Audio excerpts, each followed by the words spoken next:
Hello friends, welcome to our channel crypto with Vishal. आज की video में बात करेंगे गाइस मार्केट अपडेट के बारे में, शिबेरियम के बारे में। कुछ अपडेट है शिबेरियम का, वो आप लोगों के साथ में डिस्कस करूंगा।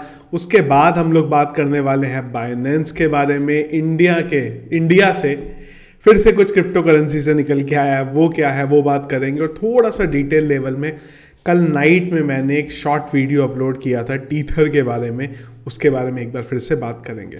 सबसे पहले चलते हैं हम लोग हमारे न्यूज़ अपडेट की तरफ। सबसे पहले शिबेरियम पे चलते हैं। तो जो शिबेरियम के लीड डेवलपर हैं, नाम बताने की ज़रूरत नहीं है, सब जानते ही हैं। और एक ही क्वेश्चन है सब लोगों का, क्या होगा शिबेरियम का, लॉन्च होगा नहीं होगा? क्योंकि जितना हाइप शिबा इनू की टीम ने क्रिएट करी है शिबेरियम को लेके, वो कहीं पे भी पूरी हो नहीं पा रही है। हाइप क्रिएट है, कभी वैलेंटाइन डे आया, फिर उससे पहले 22 में भी ये बात हुई लॉन्च हो जाएगा, फिर कभी डॉट आ गया, प्रोफाइल पे इन्होंने लिख दिया, लोगों ने बोला डॉट का मतलब ये है कि इनका डेवलपमेंट कंप्लीट हो गया है। अब फाइनली नया अपडेट इन्होंने अपडेट किया है यहाँ पे, वर्किंग ऑन लॉन्च। तो शायद ये बताना चाह रहे हैं कि हम अब लॉन्च पे यहाँ पे काम कर दें। कुल मिला के इन शॉर्ट अगर मैं बोलूँ, थोड़ा सा अब शिबा और शिबेरियम का जो जादू था ना, वो थोड़ा भी यहाँ पे कम हो रहा है टीम की वजह से। खाली अभी भी अगर ये फटाफट लॉन्च कर देते हैं तो वो जादू फिर से वापस आ जाए, क्योंकि अब फिर लोगों के दिमाग में भी आने लगा है कि कुछ करने वाले भी या नहीं करने वाले।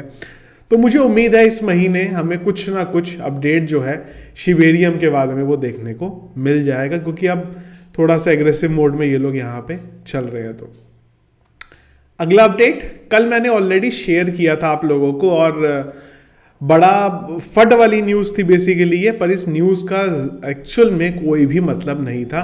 तो बात ये हुई है कि जो टीथर है, आप लोग जानते ही हैं टीथर क्या है। तो टीथर ने यहाँ पे गलत डॉक्यूमेंट और शेल कंपनीज का यूज़ किया था टू गेट बैंक अकाउंट्स। अब बात यह है कि ये अपडेट है 2018 का। पहली चीज़ मुझे ये समझ में नहीं आई कि जो वॉल स्ट्रीट जो वेबसाइट है वॉल स्ट्रीट जर्नल, उन्होंने इसको पब्लिश किया है 2018 के आर्टिकल को अब पब्लिश करने की, 2018 में जो हुआ उसको पब्लिश करने की कोई ज़रूरत नहीं है। तो यहाँ पे अगर आप देखेंगे तो स्टीफन मूरी है, ये है basically major Tether trader in China. इनका बोलना है कि यहाँ पे टीथर ने फेक सेल्स इनवॉइस बनाए यहाँ पे, और शेल कंपनीज का यूज़ किया जिससे उसको जो बैंक अकाउंट है वो यहाँ पे मिल सके। इस तरीके की चीज़ें इन्होंने यहाँ पे जो है बताई हैं। फड था ये, जो नाइट में मुझे उम्मीद था, जिसके बेस पे मैंने कुछ शॉर्ट भी मारा था, 15-16% का मुझे शॉर्ट भी मिला। नाइट में मुझे लगा कि ये फड को अगर वेल्स ने कुछ मैनिपुलेट करने की कोशिश करी तो रात भर में मार्केट हमें 21,000 पे जाता हुआ दिख जाएगा, और हुआ भी। हम लोग 22,000 करीब, एक बार मैं दिखाता हूँ आपको, इस न्यूज़ के बाद हम लोग करीब इस लेवल पे पहुँचे भी, 22,100 के नेरवोट लेवल पे पहुँचे, पर उसके बाद हम लोग वहाँ पे ऊपर की तरफ निकल गए। तो एटलीस्ट फंड जो था ये ज़्यादा मुझे लगता है हुआ नहीं, या वेल्स को लगा नहीं कि इस अपडेट की वजह से मैनिपुलेट किया जाए, पर ये प्रॉपर फंड फैलाने की कोशिश करी गई थी इनके थ्रू, वॉल स्ट्रीट के थ्रू, कि थोड़ा मार्केट में पैनिक लाया जाए। पर वो अच्छी चीज़ है कि वहाँ पे हमें देखने को नहीं मिला। इसके बाद बात करते हैं एसईसी की। तो एसईसी जो है वो हाथ धो के फिलहाल क्रिप्टो के पीछे पड़ी हुई है। अब बात ये निकल के आई है कि एसईसी का बोलना है कि जो बाइनेंस यूएस है वो अनरजिस्टर्ड सिक्योरिटी एक्सचेंज है यहाँ पे। आउट ऑफ द बॉक्स चीज़ें निकल के आ रही हैं एसईसी की तरफ से, और कुल मिला के एक ही टारगेट है उनका कि कहीं पे कुछ ना कुछ जो है क्रिप्टो करेंसी के साथ यहाँ पे करा जाए। तो अभी जो है यहाँ पे इन्होंने बोला है, जो एजेंसी है, इन्होंने बोला है कि जो बाइनेंस यूएस है is operating N unregistered security exchange in US. और इसी के साथ साथ जो वीजीएक्स टोकन की बात हुई थी, तो वो भी इन्होंने बोला है कि उसने वॉयलेट किया है फेडरल सिक्योरिटीज ऑफ लॉ को। तो एसईसी कुल मिला के हाथ धो के पीछे पड़ी। अब देखना ये है कि कौन कौन हत्थे चढ़ता है एसईसी के। स्टेबल कॉइन के पीछे ये पड़े थे यहाँ पे, तो बहुत सारा उस चीज़ पे भी हल्ला हमें देखने को मिला था। अब बात करते हैं यहाँ पे इंडिया की तरफ से। तो इंडिया में अलग ही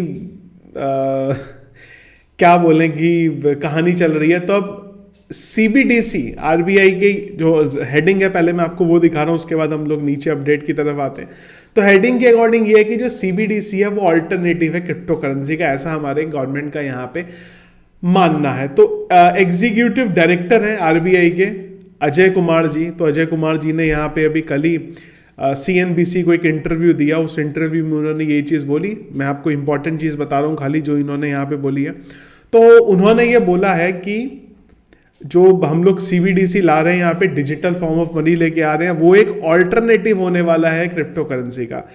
इसी के साथ साथ जो RBI के डिप्टी गवर्नर थे, उनका भी यही मानना था कि भाई जो डिजिटल रुपी है वो सब कुछ कर सकता है जो क्रिप्टो करेंसी यहाँ पे कर सकती है। तो दिक्कत यही चीज़ है कि शायद गवर्नमेंट अभी भी समझ नहीं पा रही है कि क्रिप्टो करेंसी है क्या, समझने का हेर फेर है यहाँ पे।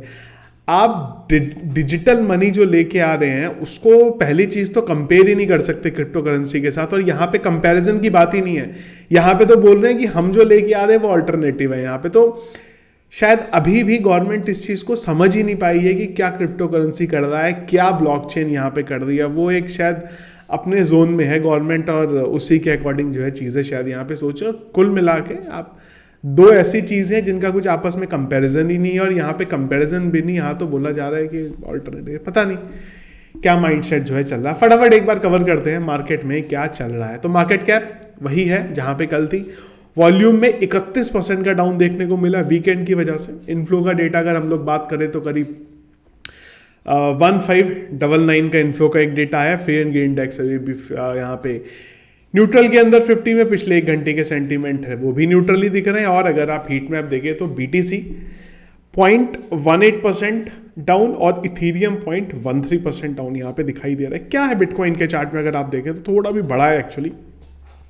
1 आवर के चार्ट में हूँ मैं, तो कंप्लीट अगर आप देखेंगे ना, जबरदस्त वाला साइडवेज मूवमेंट यहाँ पे चल रहा है। एक घंटे में तो और ज्यादा यहाँ पे देखने को मिल रहा है। अब जो ये हमारा जोन था गाइस, आप लोगों को अगर याद होगा जब हम इधर 23,000 पे थे तब मैंने आपको यही चीज बोली थी कि ये जोन बहुत इंपॉर्टेंट है। कौन सा? 23,000 से लेके 22,400 के बीच का। ये एक बहुत बड़ा सपोर्ट हमारे लिए यहाँ पे काम करेगा। अब उल्टा हो गया, क्यों? क्योंकि हम लोगों ने इसके नीचे आए, नीचे कैंडल क्लोज हुई, तो यही एरिया अब जो है हमारे लिए एक इंपॉर्टेंट रेजिस्टेंस का यहाँ पे काम कर रहा है। अभी प्रॉब्लम कहाँ है? वॉलेटाइल मूव हमें नेक्स्ट वीक में देखने को मिलेगा। यूएस की तरफ से डेटा निकल के आने वाला है, और भी काफ़ी सारी जो चीज़ हैं वो चल रही हैं। तो अब कहानी निकल के आई कि ये जो जोन है जो अभी तक हमारे लिए सपोर्ट जोन का काम कर रहा था वो अब रेजिस्टेंस बन गया। यानी कि 22,400 के लेवल पे अभी हमारे पास एक रेजिस्टेंस जो है यहाँ पे आ गया है।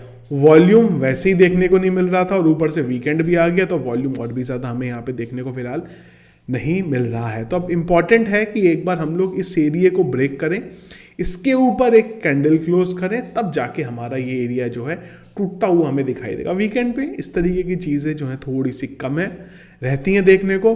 फड फिलहाल मार्केट में बहुत ज़्यादा ऑलरेडी अगर आप देखेंगे डेली हम लोग किसी ना किसी चीज़ को कवर कर दें, इस तरीके के फड है।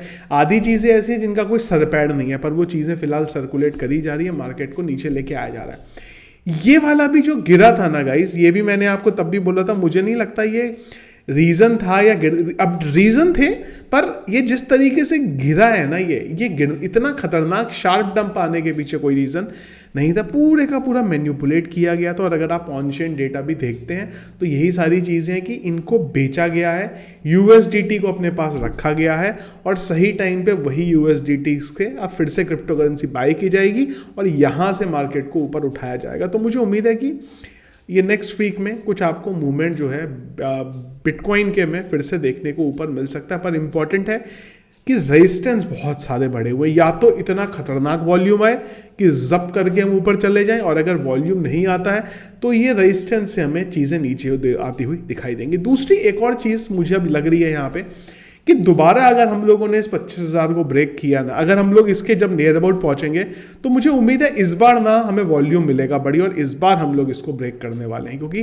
पिछली बार ज़्यादा हमें ये रेजिस्टेंस हावी हुआ था। इस बार मेरा मानना है वॉल्यूम मिलेगा हमें 25,000 पे, और हम लोग इससे ऊपर निकल जाएंगे जब भी हम लोग 25,000 पे आएंगे। मैं ये नहीं बोल रहा हूँ, होता क्या कि लोग गलत मतलब निकाल लेते हैं। मैं ये नहीं बोल रहा हूँ कि कल ही इसको तोड़ देगा, 25 पे आएगा। जब भी आएगा यहाँ से इस बार ना वॉल्यूम हमें देखने को मिलेगा पक्का, ऐसा मुझे लग रहा है यहाँ पे फिलहाल जिस तरीके से मार्केट अभी चल रहा है। तो ये था गाइस फिलहाल आज का अपडेट। इसके अलावा जो भी अपडेट रहेगा वो आप जानते ही हम डिस्कस करेंगे टेलीग्राम चैनल पे, और उसी के साथ साथ ट्विटर पे, जिसके लिए टेलीग्राम का चैनल और ट्विटर का अकाउंट आप लोगों ने अभी तक ज्वाइन नहीं किया है, सब्सक्राइब नहीं किया है, ज़रूर उसको वहाँ पे कर लीजिएगा। तो वीडियो गाइस पसंद आया इसको लाइक और शेयर जरूर कीजिएगा। चैनल में अगर आप नए हैं, फर्स्ट टाइम वीडियो देख रहे हैं, जरूर चैनल को सब्सक्राइब कर लीजिएगा। Thank you friends.